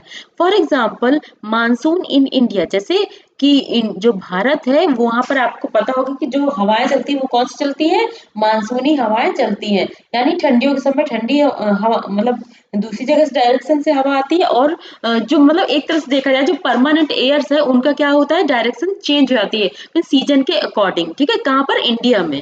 अब लोकल विंड्स के बारे में जानते हैं, लोकल विंड्स कौन सी होती हैं। These blow only during a particular period of the day or year in a small area। ये क्या कहते हैं कि कहीं कहीं पर छोटी छोटी जगह पर, जैसे आप अपनी फैमिली में अगर घर में कहीं फोन करें तो पूछेंगे, अगर आप वो दूर रहते हैं तो पूछेंगे, तो आपको पता चलेगा कि वहां पर बहुत, जैसे मान लीजिए आपके यहाँ आंधी चल रही है, वहां पर आंधी नहीं है। तो इस तरह से क्या है, ये लोकल एरिया के अकॉर्डिंग भी हवाएं चलती है। मान लीजिए आपके यहाँ पे हवा चल रही है, अगर आप ही के एरिया में मतलब थोड़ी दूर अगर बात किया जाए 10 से 20 किलोमीटर के बीच में, तो अगर वहां पर फोन करें, मान लीजिए किसी से पता करें, तो हो सकता है वहां पर क्या है, हवाएं नहीं चल रही, तो इनको क्या कहलाएंगे, ऐसी एयर्स को क्या कहलाते हैं, लोकल विंड्स कहते हैं। फॉर एग्जाम्पल उदाहरण के लिए बता रहे हैं, लैंड एंड सी ब्रीज, जो धरती में और जो सी ब्रीज मीन्स जो समुद्र में जो हवाएं चलती हैं उसके बारे में बताया जा रहा है कि भाई धरती में कैसी एयर है वहां पर अलग है और जो समुद्र में है वहां पर अलग तरीके की हवाएं चलती हैं। Do you recall the hot and dry local wind of northern plains on in of India? क्या आपको याद है जो नॉर्थ साइड में कैसी हवाएं चलती हैं और साउथ साइड में sorry, do you recall the hot and dry local winds, जो गर्म और सूखी हवाएं चलती? बच्चों आपको पिछले चैप्टर्स में इसके बारे में पढ़ाया गया है तो उनको आप पढ़ लीजिएगा। जो यहाँ पर बोल रहे हैं कि जो नॉर्थर्न प्लेन्स होते हैं यानी उत्तरी मैदान में कैसी हवाएं चलती हैं, गर्म और सूखी हवाएं चलती हैं, उसमें पिछले चैप्टर्स में आपको बताया गया है तो इसको पढ़ लीजिएगा। इट इज कॉल्ड लू, इसको क्या कहते हैं? लू कहते हैं। जो गर्मियों के समय क्या होता है, बहुत ही गर्म हवाएं चलती है और बहुत ही जैसे ऐसा लगता है रूखापन सा होता है, उसमें मॉइस्चर की कमी होती है। तो उसमें मैंने आपको पढ़ाया तो बच्चों उसमें देख लीजिएगा, पिछले चैप्टर्स पढ़ लीजिएगा। अब आगे देखते हैं, ये इसके बारे में हम बाद में पढ़ेंगे, ठीक है। पहले हम बाकी कंटेंट कंप्लीट कर लेते हैं। अब यहाँ पर देखते हैं मॉइस्चर। मॉइस्चर क्या होता है? यानी आर्द्रता, ठीक है। When water evaporates from land and different water bodies, it become water vapor. क्या होता है जब water evaporates means क्या होता है, जो मीन्स पानी होता है, पानी की जो बूंदे होती हैं वो क्या कहती हैं, धरती से मीन्स ऊपर की ओर जाती हैं यानी बादलों की तरफ जाती है तो उसको क्या कहते हैं कि मतलब वाटर वेपर कहलाती हैं वो। जैसे वो जितनी भी वाटर बॉडीज है जैसे कि तालाब हो गए, झील हो गई और नदी हो गई, इन सब से क्या होते हैं, वाटर क्या करते हैं एटमॉस्फेयर की ओर जाते हैं, जाता है जो भी, तो उसको क्या कहते हैं, वाटर वेपर कहलाते हैं। जो बूंद बूंद से, जैसे आप मान लीजिए बर्तन में, किसी बर्तन में खाना बना रहे हैं और उसको ढक दीजिए तो उसमें क्या होगा, आपको छोटे छोटे से बूंद सी नजर आएंगी। तो वो क्या ऐसे ही क्या है, जो मतलब सॉरी, जो पृथ्वी होती है उसमें भी क्या होती है, ऐसी बूंदे जितना भी जहां जहां भी पानी भरा होता है तो इस तरह से वो आसमान की ओर जाती हैं, ठीक है। तो इसी तरीके अब आगे देखते हैं, moisture in the air at any time is known as humidity. जो मॉइस्चर होता है, अगर हवा में मॉइस्चर होता है यानी आर्द्रता होती है तो उसको क्या कहलाते हैं, उसको क्या कहलाते हैं, ह्यूमिडिटी कहलाते हैं, सॉरी ह्यूमिडिटी कहते हैं। अगर मॉइस्चर सॉरी नमी होती है, अगर एटमॉस्फेयर में नमी होती है तो क्या कहते हैं, हवा में अगर नमी होती है तो उसको क्या कहते हैं, ह्यूमिडिटी कहलाते हैं यानी आर्द्रता कहते हैं। When the air is full of water vapor, we call it a humid day. अगर क्या होता है पूरे दिन water, when the air is full of water vapor, जब एयर में क्या होता है बहुत ज्यादा पानी होता है तो उसको क्या कहते हैं, ह्यूमिड डे। जैसे गर्मियों के समय आपने देखा होगा कि बहुत ज्यादा उमस सी होता है तो उस समय क्या होता है, गर्मी होती है, साथ के साथ जो गर्मी की वजह से जो पानी होता है जैसे कहीं पर तालाब में या फिर नदियों में, तो वो पानी आसमान की ओर वेपर बन के चला जाता है यानी भाप बन के उड़ जाता है। तो इसलिए हमें उस समय क्या होता है, बहुत ज्यादा ह्यूमिडिटी, बहुत ज्यादा गर्मी और उमस महसूस होती है, क्योंकि जो एटमॉस्फेयर होता है उसमें खुद ही इतना ज्यादा मीन्स पानी होता है। इस वजह से हम लोग को क्या करते हैं, हम लोग को लगता है जैसे जो हमारा स्वेट है यानी पसीना वो भी सूखता नहीं है, इतनी ज्यादा उमस होती है। तो इसी वजह से, क्योंकि वहां पर जो मौसम है उसमें मॉइस्चर होता है, इस वजह से जो पसीना वो नहीं सूख पाता। लेकिन अगर गर्मियों में जब ड्राई एयर चलती है तो उस समय क्या होता है, पसीना भी हवा से सूख जाता है। As the air gets warmer, its capacity to hold the water vapor increases and so it become more and more humid। कि जैसे मतलब जैसे ज्यादा गर्मी होती है तो वो क्या जो मौसम होता है, जो its capacity to hold the water vapour means इसकी कैपेसिटी जो क्षमता होती है बहुत ज्यादा बढ़ जाती है, increase and so it become more and more humid. कि भाई अगर ज्यादा गर्मी होगी तो क्या होगी, जो ह्यूमिड है वो भी बढ़ जाएगी, गर्मी की वजह से जो पानी है वो भी आसमान की ओर वेपर बन के चला जाता है, ठीक है। तो इससे क्या ह्यूमिडिटी बढ़ जाती है। On a humid day clothes take longer to dry and sweat from our body does not evaporate easily. मतलब यही चीज जो मैंने पहले बताया कि गर्मियों के समय अगर बहुत ज्यादा उमस होती तो क्या होते, जो कपड़े होते वो भी जल्दी नहीं सूखते। क्यों भाई, क्यों सूखेंगे, क्योंकि जब एटमॉस्फेयर में जितनी मतलब पानी की मात्रा चाहिए उससे कई गुना ज्यादा हो जाता है, तो इस वजह से जो सूखी जो ड्राई एयर्स होती है वो नहीं आ पाती है, और जो एयर आती भी है वो उसमें भी क्या होता है, नमी होती है, इस वजह से कपड़े नहीं सूख पाते और जो हमारा शरीर होता है उसमें भी जो पसीना निकलता है वो भी जल्दी नहीं सूख पाता है, ठीक है। Making us feel very uncomfortable, उस समय हमें बहुत ज्यादा अनकंफर्टेबल फील होता है, ठीक है। अब यहाँ पर देख लेते हैं, ये साइक्लोनिक रेनफॉल है। ठीक है, यहाँ पर दिखाया गया है कि रेनफॉल कितने टाइप की होती है। ये है साइक्लोनिक रेनफॉल। ठीक है, साइक्लोनिक ये कोल्ड एयर है, यहाँ पर ये वार्म एयर है। तो जब ये कोल्ड एयर, ये वार्म एयर यहाँ पर जाती है तो इससे भी बारिश, जो बारिश होती है जब बादलों में, क्या होता है, कोल्ड एयर जाती है, सॉरी वार्म एयर जाती है, यानी गर्म हवाएं जब बादलों में जाती हैं तो वो क्या कहलाती है, साइक्लोनिक, साइक्लोनिक रेनफॉल कहलाती है। ठीक है, अब यहाँ पर देखते हैं रिलीफ रेनफॉल। रिलीफ रेनफॉल किसे कहते हैं, जब मॉइस्चर है वो ऊपर की ओर जाता है, मीन्स बादलों की ओर जाता है। मॉइस्ट एयर मीन्स जिसमें नमी होती है, ऐसी एयर आसमान की ओर जाती है और इससे जब बारिश होती है तो वो क्या कहलाती है, रिलीफ रेनफॉल कहलाती है। अब इसमें देख लेते हैं जो कन्वेक्शनल रेनफॉल। कन्वेक्शनल रेनफॉल क्या होता है, जब वार्म एयर, जो गर्म हवाएं जो ऊपर की ओर जाती हैं तो उसको क्या कहलाते हैं, जब उस समय जब बारिश होती है उसको क्या बोलते हैं, कन्वेक्शनल रेनफॉल बोलते हैं। ठीक है, देखिए यहाँ पर क्या है, यहाँ इसमें और इसमें अंतर क्या है, इसमें है सिर्फ वार्म एयर जा रही है, मतलब गर्म हवा जा रही है तब बारिश हो रही है। अब इसमें अंतर ये है कि यहाँ पर गर्म हवा भी जा रही है बादलों में, और कोल्ड कोल्ड एयर मीन्स यहाँ से गर्म हवा जा रही है और इधर से ठंडी हवा जा रही है। तो इस हिसाब से जब गर्म और ठंडा दोनों मिक्स हो जाता है, उस हिसाब से जो बारिश होती है उसको साइक्लोनिक रेनफॉल कहते हैं। ठीक है, साइक्लोनिक यानी चक्रवात जिसको बोलते हैं। ठीक, अब आगे देखते हैं इसमें, कहाँ पर थे हम लोग। हम्म, हाँ, as the air gets warmer, its capacity to hold the water vapor increase and so it become more and more humid। ये तो पढ़ चुके थे बच्चों। on a humid day cloth, ये तो ये सारा हो गया था। अब आगे देखते हैं, when the water vapor rises it start cooling। जब क्या होता है, वाटर वेपर जो मतलब जो पानी की जो वेपर होती है यानी भाप होती है, जब बहुत ज्यादा हो जाती है तब उस समय क्या होता है, स्टार्ट कूलिंग, उस समय हम लोग को बहुत ज्यादा ठंडक महसूस होती है। The water vapour condensed condenses causing formation of droplet of water. जो वाटर वेपर होती है यानी भाप होती है, वो क्या करती है, संघनित हो जाती है। संघनित होके क्या करती है, बारिश करा देती है। यानी जो ड्रॉपलेट्स गिरती हैं जो आसमान से, जब बहुत ज्यादा पानी की मात्रा हो जाती है एटमॉस्फेयर में, तब उससे क्या हो जाता है, जब बहुत ज्यादा वेपर्स हो जाती है तब क्या हो जाता है, उससे बारिश हो जाती है। Clouds are just masses of such water droplets, कि मतलब जो ड्रॉपलेट्स धरती से आसमान की ओर हवा के द्वारा, वेपर के द्वारा जाती हैं, तो जब वहां पर बहुत ज्यादा मात्रा में वाटर वेपर हो जाती है तो वो क्या करती है, मतलब क्लाउड इतने ज्यादा हैवी हो जाते हैं, बहुत ज्यादा मात्रा में वहां पर हो जाती है वाटर वेपर, इसकी वजह से वो क्या करते हैं, मतलब बारिश हो जाती है।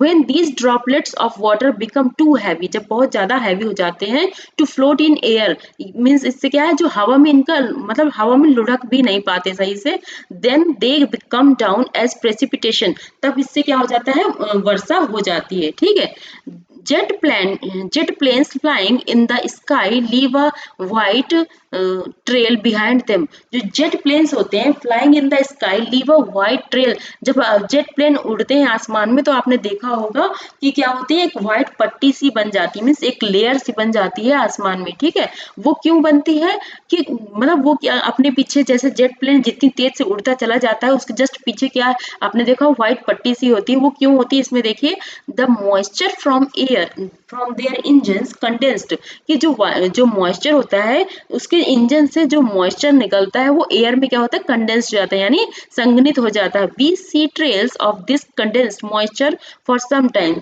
जो कंडेंस मॉइस्चर होता है वो हम थोड़ी देर के लिए देख सकते हैं। ठीक है, when there is no air movement to disturb it, अगर वहां पर कोई एयर नहीं है उस समय तब हम उसको आसानी से देख सकते हैं। अदरवाइज अगर हवा बहुत तेज चल रही तो वो जो लाइन बनती है वो भी हट जाती है एयर की वजह से। precipitation that comes down to the earth in liquid form is called rain। कि जो प्रेसिपिटेशन होता है जो अर्थ में पाया जाता, अर्थ में आता है आसमान से तो लिक्विड के फॉर्म में, तो उसको क्या बोलते हैं, रेन कहते हैं। यानी प्रेसिपिटेशन मीन्स इसको हिंदी में वर्षण बोलते हैं। जो आसमान से पानी की बूंदे, जो जैसे भाई इतना हैवी हो जाता है, जो बादल है उतने ज्यादा हैवी हो जाते हैं, जो वेपर्स जाती हैं धरती से आसमान की ओर जाती हैं तो इतनी ज्यादा जो हैवी हो जाती है कि वो लुढ़क भी नहीं पाती है एटमॉस्फेयर में। तो जब लुढ़क नहीं पाती तो वो क्या करा, तब वो क्या करती हैं, बारिश करा देती हैं। ठीक है, moist of the ground most of the ground water comes from rain water. जो most of the ground water, जो ग्राउंड वाटर होता है वो कहाँ से आता है? रेन वाटर से आता है, यानी बारिश के पानी से आता है। Plants help preserve water. जो पौधे होते हैं वो क्या करते हैं? पानी को प्रिजर्व करते हैं, यानी संरक्षित करते हैं। When trees on hill sides are cut, rainwater flows down the bare mountain and can cause flooding of low-lying areas. When trees on hill, जब पहाड़ों में क्या होता है, जो पेड़ होते हैं वो काट दिए जाते हैं, यानी कट कर दिए जाते हैं, तो जब बारिश होती है तो उस समय क्या होता है? रेन वाटर फ्लो डाउन, तो वो नीचे की ओर, जो बारिश का पानी है वो नीचे की ओर बह जाता है। इससे क्या होता है? Can cause flooding. जो नीचे वाले एरिया होते हैं, जैसे मान लीजिए ऊपर पहाड़ है, वहां पर तो कोई नहीं रहता, वहां पर पेड़ पौधे नहीं है, बहुत कम मात्रा में है, और नीचे पेड़, जो पहाड़ी से जस्ट नीचे लोगों के घर बने हुए तो होते हैं, तो अगर वहां पर पेड़ नहीं होते ऊपर की ओर पहाड़ों में, तो पानी कहाँ चल जाता है? नीचे की ओर आ जाता है। इससे क्या आता है? बाढ़ आ जाती है, जो नीचे वाले प्लेसेस होते हैं, ठीक है, जो लो एरिया में लोग रहते हैं। On the basis of mechanism, there are three types of rainfall. Means जो मैकेनिज्म है, जिसके 3 टाइप्स की मैकेनिज्म है, जो यांत्रिकी है, कहने का मतलब जो सिस्टम है बारिश का, वो 3 टाइप्स का होता है। 3 तरीके से बारिश होती है। पहले टाइप की बारिश है जो कन्वेक्शनल रेनफॉल, जैसे मैंने अभी बताया है, और द ओरोग्राफिक रेनफॉल जो सेकंड टाइप की, एंड द साइक्लोनिक रेनफॉल, ये कैसे टाइप की है? 3 टाइप की, मीन्स थर्ड टाइप की है, ठीक है। तो ये तीनों टाइप की रेनफॉल आपने देख लिया, और जो इसके आगे जितने भी जो वाटर के रिलेटेड जो भी चैप्टर, वो नेक्स्ट चैप्टर है, उसमें देखेंगे कि क्या है। ये अभी हमने जो पढ़ा वो एयर, चैप्टर का नाम एयर था, तो हमने इसमें हवा के बारे में ज्यादातर सब कुछ पढ़ा है। तो अब आगे देखते हैं, इसमें rainfall is very important for the survival of plants and animal. जो रेनफॉल है यानी बारिश होती है, बहुत ज्यादा महत्वपूर्ण होती है सर्वाइव करने के लिए, किनके? प्लांट्स और एनिमल, जो पौधे होते हैं और जो जानवर होते हैं, उन सब के लिए रेनफॉल बहुत जरूरी होती है। It brings fresh water to the earth surface. ये क्या करती है? फ्रेश वाटर को सरफेस में, अर्थ सरफेस में लेके आती हैं, ठीक है। If rainfall is less, water scarcity and drought occur, कि जब क्या होता है? जब बारिश कम मात्रा में होती है, तब क्या होता है? पृथ्वी में सूखा पड़ जाता है, यानी ड्रॉप, यानी बहुत ज्यादा सूखा पड़ जाता है। On the other hand, if it is more, flood take place, कि यदि ये बहुत ज्यादा मात्रा में होती तब भी प्रॉब्लम हो जाती है, तब क्या होता है? फ्लड आ जाते हैं, यानी जो बाढ़ होती है वो आ जाती है इससे, ठीक है। तो बच्चों ये चैप्टर कंप्लीट होता है। अब इसमें क्वेश्चन है, उसको देख लीजिए। ये सारे क्वेश्चन फर्स्ट नंबर आपको करना है, सेकंड भी करना है, और देखते हैं थर्ड भी आपको करना है। बच्चों ये एक्सरसाइज है, इसके जस्ट बाद आप एक्सरसाइज कर लिया करिए, तो इससे क्या है? आपको आसानी होगी इन क्वेश्चंस को करने में, ठीक है। और ये फोर्थ नंबर है, ये भी आपको करना है। अगर हो सके तो ये जो फन फॉर फन दिया हुआ है, इसको भी आप कर लीजिएगा। इसमें कुछ क्वेश्चंस दिए हैं जिसमें आपको देखना है, जैसे an Indian tree having extraordinary, ये कुछ क्वेश्चंस दिए, उसमें आपको सर्च करके करना है। तो एक तरह से मे बी आपके लिए कुछ यूजफुल होगा यहाँ पर। तो अब आगे देखते हैं, कुछ बॉक्सेस बने हैं, उसमें क्या लिखा है, ठीक है। यहाँ पर लिखा है, डू यू नो, क्या आप जानते हैं? Carbon dioxide released in the atmosphere creates a greenhouse effect of trapping the heat radiated from the earth. जो कार्बन डाइऑक्साइड होती है वो क्या करती है? एटमॉस्फेयर में ग्रीन हाउस इफेक्ट से होता है। Carbon dioxide release in the atmosphere, जब क्या होता है? कार्बन डाइऑक्साइड एटमॉस्फेयर में रिलीज होती है, creates a green house effect. तो ये क्या करती है? ग्रीन हाउस इफेक्ट को क्या करती है? क्रिएट करती है, यानी बनाती है, by trapping the heat radiated from the earth. जो कि फिर क्या करती है? ग्रीन हाउस इफेक्ट की वजह से जो पृथ्वी में गर्मी है वो बनी रहती है। It is therefore called a green house gas. इसको क्या कहते हैं? ग्रीन हाउस गैस कहते हैं, ठीक है। And without it the earth would have been too cold to live in. जो इसके बिना क्या, ग्रीन हाउस गैसेस के बिना क्या होता है? अगर ऐसा ये ना हो तो क्या रिफ्लेक्ट, जो गर्मी, जैसे मान लीजिए शाम के टाइम पे और रात के टाइम पे ठंडक हो जाती है, क्यों हो जाती है? क्योंकि जो गर्मी होती है वो क्या करती है? अर्थ रिलीज करती है। जैसे पूरा दिन धूप थी और शाम के समय ठंडक होता है मौसम, तो जो अर्थ होती है वो अपनी गर्मी को रिलीज करती है, कहाँ पर? एटमॉस्फेयर में। तो कुछ तो निकल, जो गर्मी ज्यादा होती है वो ऊपर एटमॉस्फेयर में पहुंच जाती है, और कुछ क्या करती है? रिफ्लेक्ट होके फिर से अर्थ को गर्म रखती है, ठीक है। तो इस प्रभाव को क्या कहते हैं? ग्रीन हाउस इफेक्ट कहते हैं, ठीक है। अब इसमें देखिए यहाँ पर क्या लिखा, अगर ऐसा ना हो, अगर ये जो प्रोसेस है वो ना हो तो क्या हो, पृथ्वी बहुत ज्यादा ठंडी हो जाए। However when its level is in the atmosphere increases due to factory smoke और car fumes, the heat retained increase the temperature of the earth. तो जैसे क्या है, जब टेम्परेचर बहुत ज्यादा हो जाता है, इतना ज्यादा हो जाता है, किन की वजह से हो जाता है, जैसे कार फ्यूम, जब कार से जो धुआं निकलता है या फिर ऊष्मा निकलती है, जैसे मान लीजिए फैक्ट्री है, उनसे कुछ धुआं निकलता है, तो इससे क्या है, टेम्परेचर बहुत ज्यादा हो जाता है। इस और जो ग्रीन हाउस इफेक्ट है उसको मतलब बहुत ज्यादा उससे प्रॉब्लम हो जाती है, और जो अर्थ है बहुत ज्यादा गर्म हो जाती है। तो इससे क्या प्रॉब्लम होती है, इसको बोलते हैं, this is called global warming. इसको बोलते हैं ग्लोबल वार्मिंग, क्योंकि वहां पर जो एटमॉस्फेयर, वहां पर गर्मी बहुत ज्यादा हो जाती है, किससे, कार्बन की मात्रा बहुत ज्यादा हो जाने से। This rise in temperature caused the snow in coldest part of the world to melt. This rise in temperature, जो ये टेम्परेचर में राइज होता है, द स्नो इन कोल्ड, जहाँ पर जैसे मान लीजिए बर्फ है, जैसे ध्रुवों है, जो नॉर्थ पोल है एंड साउथ पोल है, इन ध्रुवों में जो बर्फ जमी होती है वो भी क्या करती है, मेल्ट होने लगती है, यानी पिघलने लगती है, क्योंकि जो पृथ्वी का टेम्परेचर है वो क्या है, बढ़ने लगता है, किसकी वजह से, कार्बन डाइऑक्साइड की वजह से, ठीक है। As a result the sea level rises causing flood, जैसे ही जब बर्फ पिघलेगी तो ऑब्वियसली जो पानी होता है वो नदियों के द्वारा आता है। अब नदियों में जब पानी ज्यादा हो जाएगा तो वो कहाँ जाएगा, क्योंकि जब जो माउंटेन है वो उनकी जो बर्फ है वो पिघलेगी तो वो नदी में आएगी, और नदी का पानी फाइनली कहाँ पर जाता है, सी में, यानी समुद्र में मिल जाता है। तो अगर समुद्र में मिल जाता है तो इससे क्या होता है, समुद्र का जो लेवल है वो भी राइज हो जाता है, यानी बढ़ जाता है। कॉजिंग फ्लूड, इससे क्या होता है, जो बाढ़ है वो भी आने का खतरा रहता है। इन द कोस्टल एरिया, कहाँ पर, जो तटीय क्षेत्र है वहां पर, जैसे जहाँ पर समुद्र है, जिन जिन एरिया में, जैसे मान लीजिए मुंबई हो गया या फिर चेन्नई हो गया, तो इन एरिया में क्योंकि ये जो एरिया है वहां पर क्या है, समुद्र है, ठीक है, तो वहां पर फ्लड आने का डर खतरा रहता है।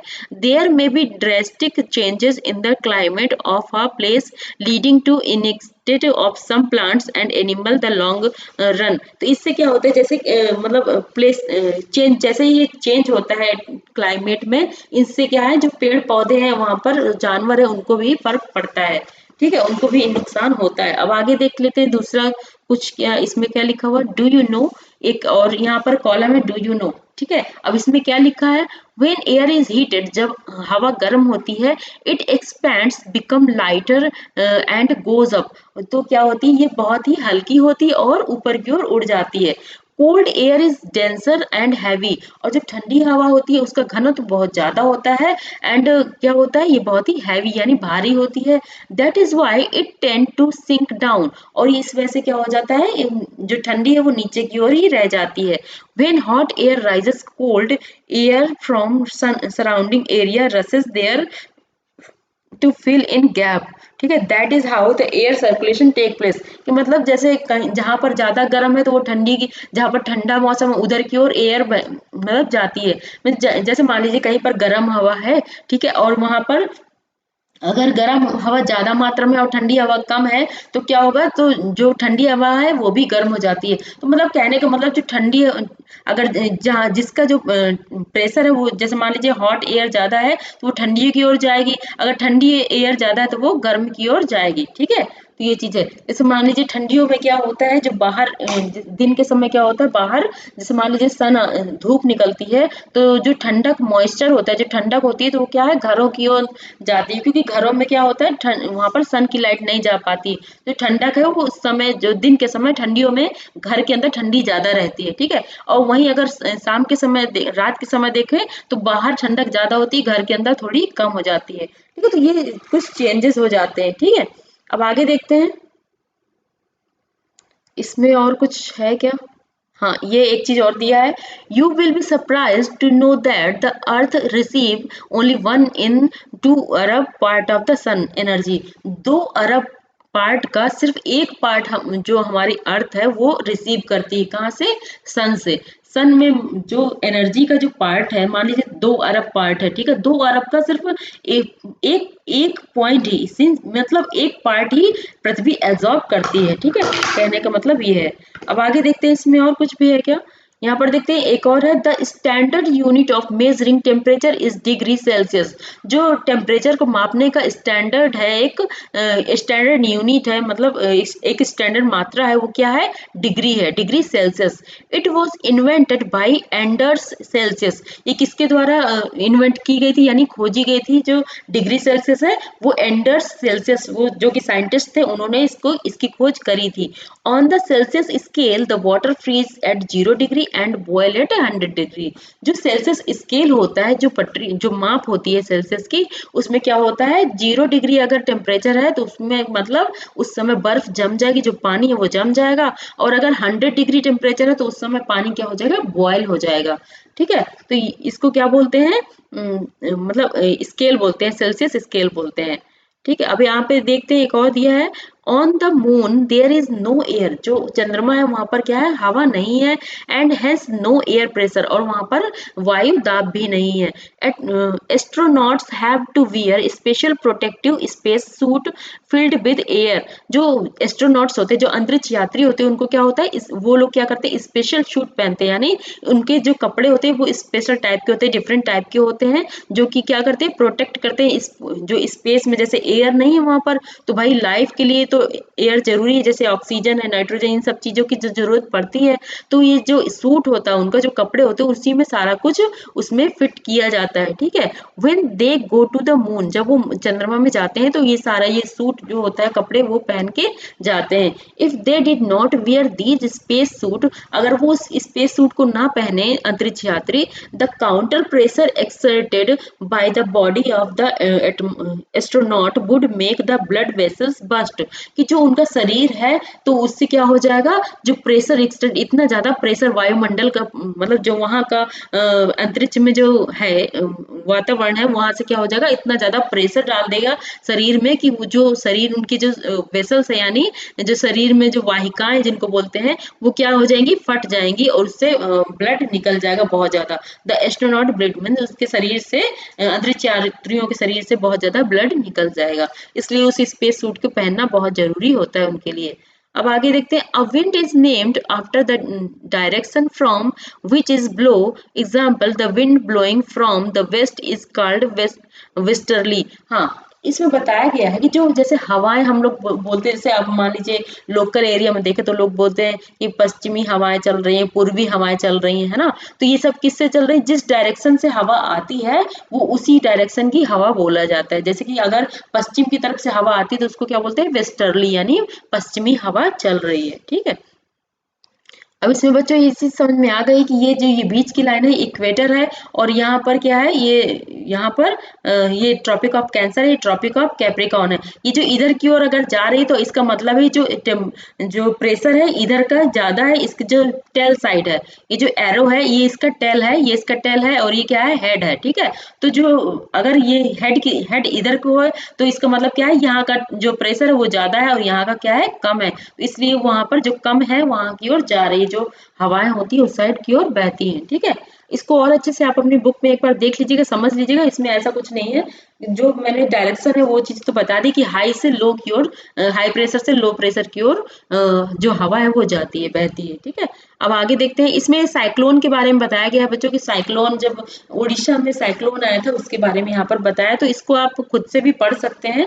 तो इसमें ऐसा कुछ नहीं है कि हाँ ये चीज बताई गई कि मतलब कि कहाँ से, बे ऑफ बंगाल से उधर से, मतलब इतना ज्यादा तेज साइक्लोन आया था, यानी चक्रवात आया था, उससे कितना नुकसान हुआ और क्या क्या चीजें हुई, ये सारी चीजें इसमें है, और ज्यादा कुछ नहीं है इसमें, आप देख लीजिएगा, इसमें ऐसा कुछ बताने वाला नहीं है।